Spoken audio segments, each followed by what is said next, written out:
Maduro, auquel des pays européens demandent de remettre son mandat en jeu, faute de quoi ils reconnaîtront officiellement le président Guaido. L'ultimatum de Paris, Berlin, Londres ou Madrid expire demain dimanche. Elles sont des zones de transition entre la terre et l'eau, des marais, des lagunes, des tourbières, des bords de rivières, des zones côtières. Elles sont ce qu'on appelle les zones humides, dont ce 2 février est la journée mondiale, des zones humides particulièrement importantes dans la lutte contre le réchauffement climatique. Et c'est ce dont nous allons parler maintenant avec notre invité Pierre Castecker, chargé de mission à l'Agence française pour la biodiversité. Bonjour.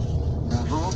L'importance particulière de ces zones dans l'écosystème planétaire, rappelez-nous en quoi ça compte énormément.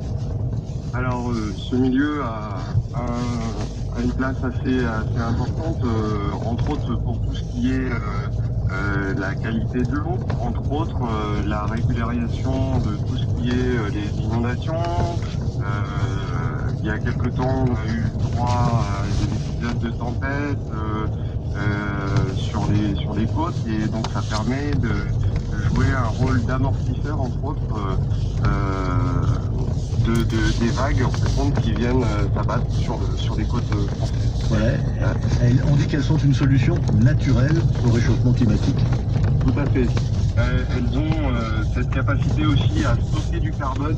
À titre d'exemple, par exemple, les tourbières qui représentent 3%, on va dire, de la surface terrestre mondiale, stockent à peu près 1,4 gigatonnes de carbone, ce qui veut dire qu'à l'heure actuelle, elles captent elles stockent deux fois plus de carbone que l'ensemble des forêts mondiales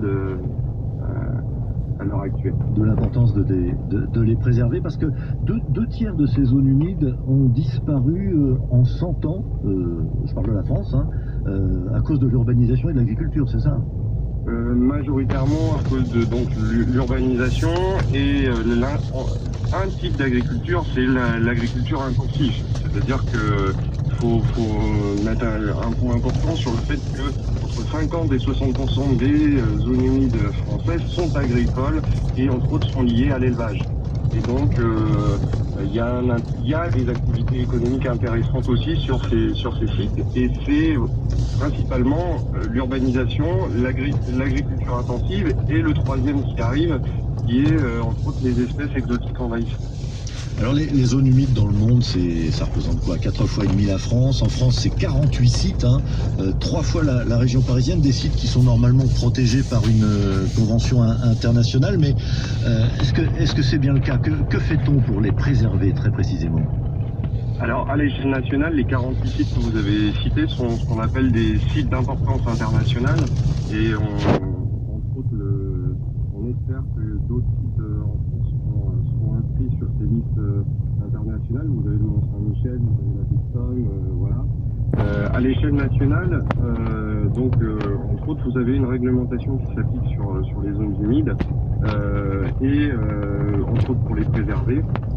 Vous avez également un certain nombre d'espaces protégés qui sont mis en place, un certain nombre d'acteurs, entre autres financeurs publics, apportent donc des fonds pour mettre en place des actions de restauration et de préservation de ces zones humides, entre autres auprès des collectivités, du monde agricole ou même des entreprises.